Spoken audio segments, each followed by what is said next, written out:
guys, I bet you're wondering why I have all of these kitchen appliances. Well, I'm trying to figure that out too. Today we're going to talk about kitchen appliances and when enough is enough.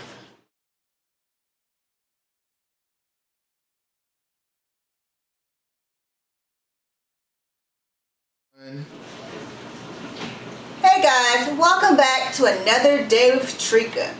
Today I'm going to go over all of the kitchen appliances that I have collected over the years.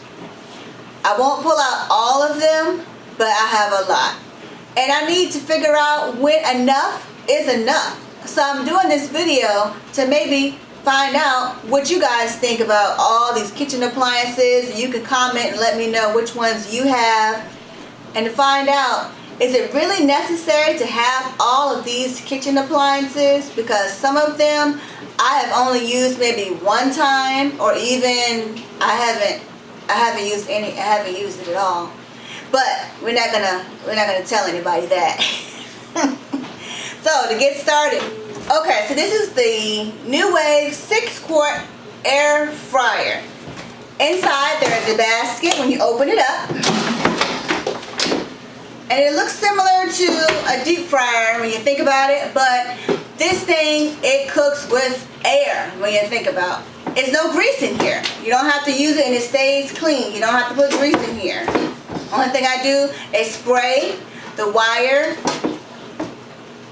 pieces in the bottom and spray that with a little bit of cooking spray, but it depends on what you're cooking. And when you're using the air fryer, the only thing that's tricky is you have to press the pause button in the middle of your cooking cycle. Take the basket, shake the items. If you have chicken, you want to make sure you flip it over so you can get cooked on all sides. Alright, and that's the air fryer. And next, I'm going to go over the oldie but goodie, the deep fryer. And I have used this. This is probably my second or third deep fryer. They don't last for a lifetime. Once you use it all the time, it will get worn out. The last one I had, it stopped heating up. You plug it in, it just stopped working. So I had to go run out and get another one. This is the Presto deep fryer double basket. The oldie but goodie. This one is pretty big. You have to use over a gallon of oil. I use vegetable oil to fill this thing up. But it does have a different taste compared to the air fryer. To me, if you want something to taste actually like fried chicken, you have to use the deep fryer. I know everybody's trying to go air fryer, but to me, it's an acquired taste. You have to make sure with the air fryer that you season that chicken, you season that meat, whatever it is. With the deep fryer, it gives you that seasoned flavor in the grease. And especially after you use it a couple times, that seasoning is in the grease. It just has a different taste. So to me, if you're team air fryer or team deep fryer, hey, whatever you like, but I have both. Well, you cannot do a video on kitchen appliances without talking about the Instapot. Everybody is talking about Instapots nowadays. It's all the rage.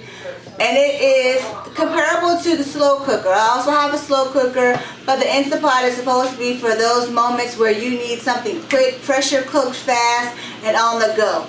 Even though the Instapot does have a slow cooker function, it's all-in-one. You can use it to saute your meat on the inside of the pot, which easily comes out and it's easy to clean.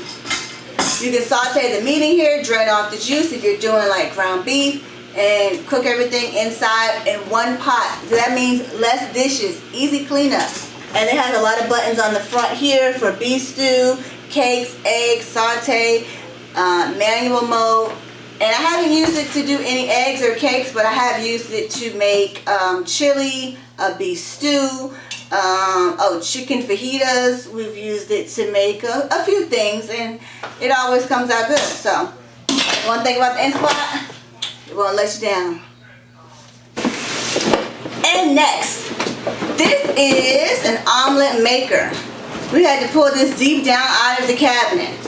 Now, I used to make omelets in the frying pan, but they would always fall apart. So one day we said, hey, there's got to be something you can do or use to make an omelet that won't fall apart.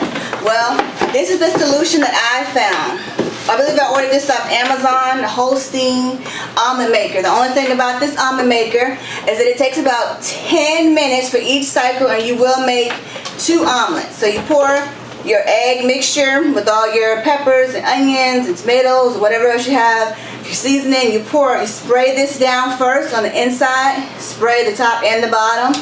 You pour your egg mixture in, you close it, set the timer for 10 minutes, and beautiful omelets come out. You just scoop them out with a spatula and you're good to go. The only problem is if you're making omelets for everybody and it's like 5 or 6 or 7 people, it's going to take a while because it is at least 10 minutes on each cycle for 2 omelets. Look what I have here. This is an electric fondue pot. Now this gift is very special to me. It was a gift given to me as a wedding gift. Now the only thing is I wanted this so bad. I put it on my wedding registry and guess what? I just used it. I'm going to tell y'all a secret. I just used it. New Year's Eve 2019. We melted chocolate in the inside. It has a piece here that connects on the back part right here. You put that in there and then you plug it in, you melt the chocolate, and it came with this piece where you set on top, and you also put the little sticks, and we did chocolate covered marshmallows, chocolate covered strawberries, and it heats up really quick. And it also tells you on the box you can use this to melt cheese or melt chocolate or make soup. And I almost do it like a crock pot or a slow cooker, but it does heat up really fast, so you would have to watch the temperature on here. But I'm so glad that I got to use my fondue set because I've always wanted one, and I've had it in the cabinet for many, many years. And here we have a blender. This is by Hamilton Beach, and this is when is enough comes in, because I have another blender that will be coming up in just a second. I have more than one blender, so when is enough? Now I like to use this blender to make salsas or to mix up smoothies. I used this when I was doing green smoothies for a while. It was very good. It came in handy. It has a button on here that says smoothie, milkshakes, and salsa or chopped with crushed ice. I haven't tried to use it to grind up ice, but I'm sure it would do just fine. Okay, I don't know if we're on number 10 or 15, I'm not sure, but we have more things. We're still pulling out the pantry. This is a mini chopper. I have never used this before. I have another chopper that I use. I've never used this one, to tell you guys the truth. Can't even lie. It plugs in. You can chop up celery, bell pepper. I would use this to make pasta salad, where I use cucumbers and tomatoes and celery, and you can chop it up much faster than me using the chopper I have where you have to press it down and press it down. This one is a lot easier. That's why I picked it up. It's a 1.5 cup mini chopper. I do plan to use it one of these days. Don't tell my husband. So guys, this is one of my favorites. I do use this quite often. This is a grill on one side. You plug it in. It's an indoor grill. And then on the other side, I love this part. It's a griddle. So if I'm cooking bacon on this side, you can bake your pancakes on this side. The whole point of this is you can try to do 2 things at one time on one cooking device. I use this a lot. I have used this many of times to make my famous cowboy burgers on one side, and then you have to cook the bacon on the other side, and it comes in handy. And it's a little bit tricky to clean. I probably need to get some good cleaner because it gets really greasy, and the grease does stick on there, especially when you have little kids helping you wash the dishes, and they don't do a good job. Alright, okay. This is another salad chopper. Why I have 2 of these, I don't know. Once again, this is part of the Enough is Enough team.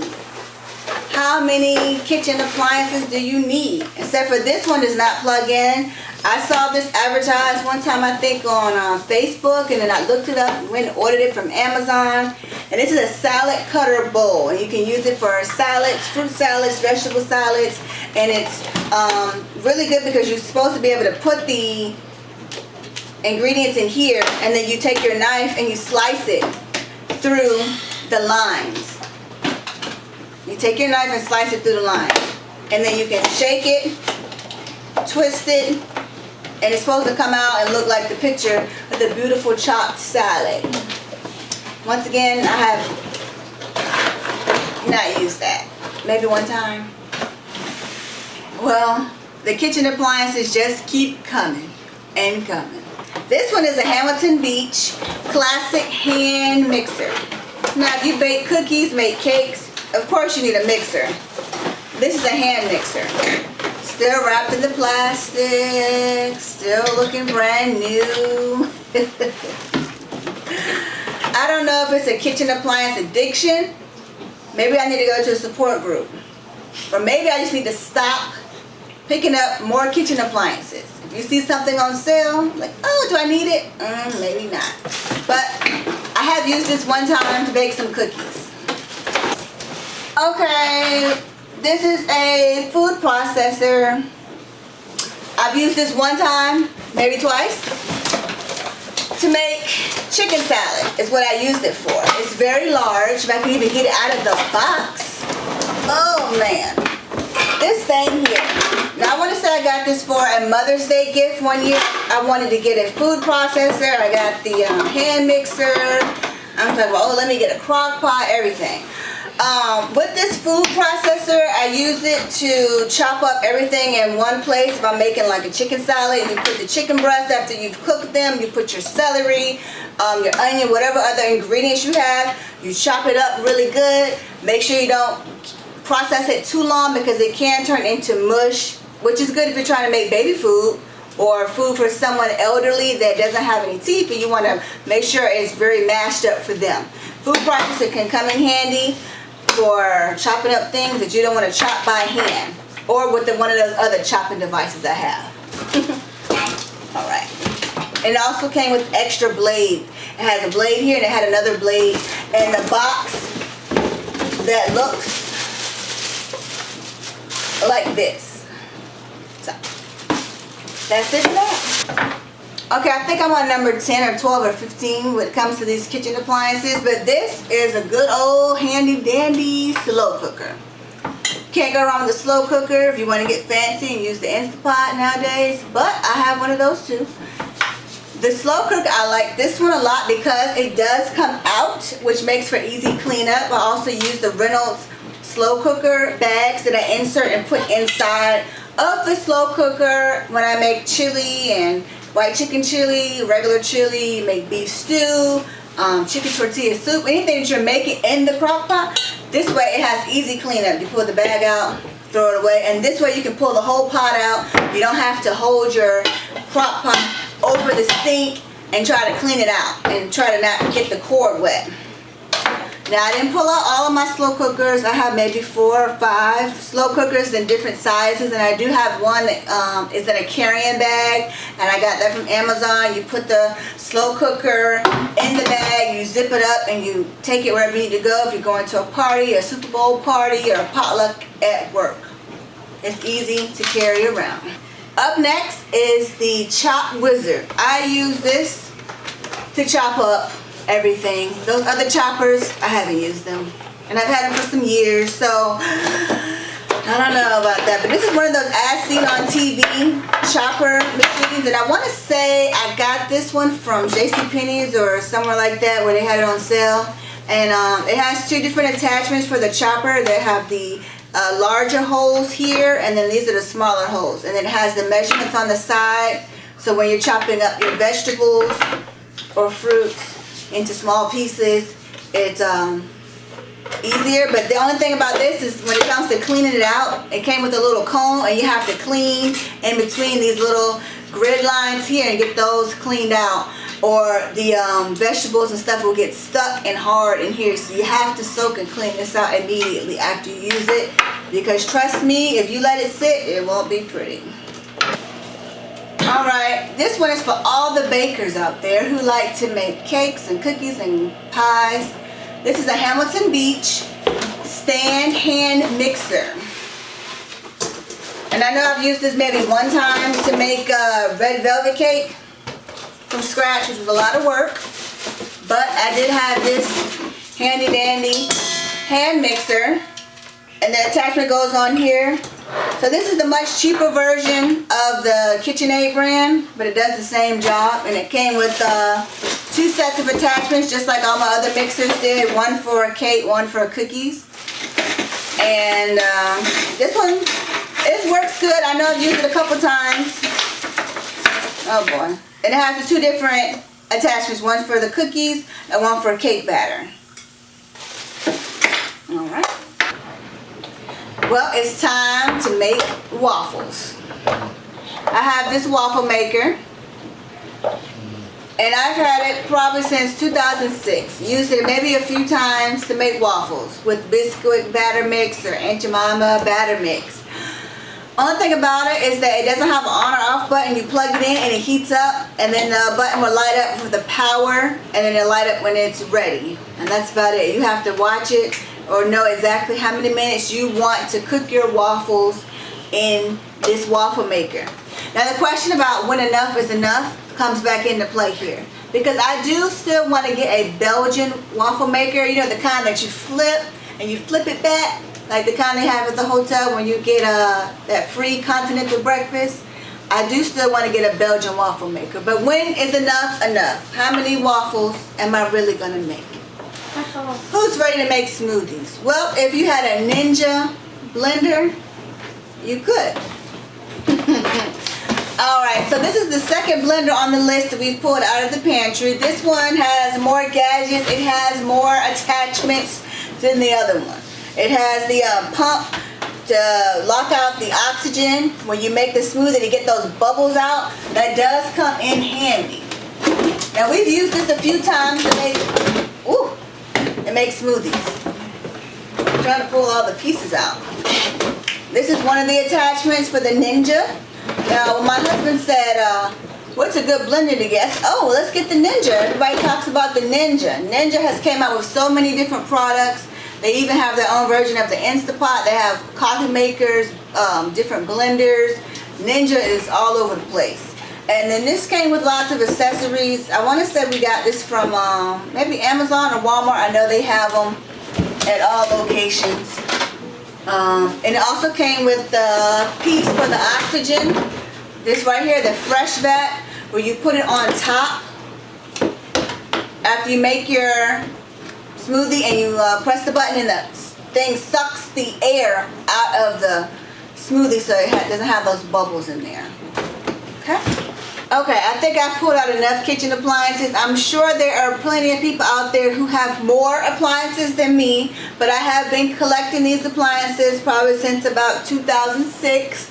So over the years I've bought a few things, and I try not to go overboard, because when enough is enough. So thanks for watching another day with Trika. Until next time.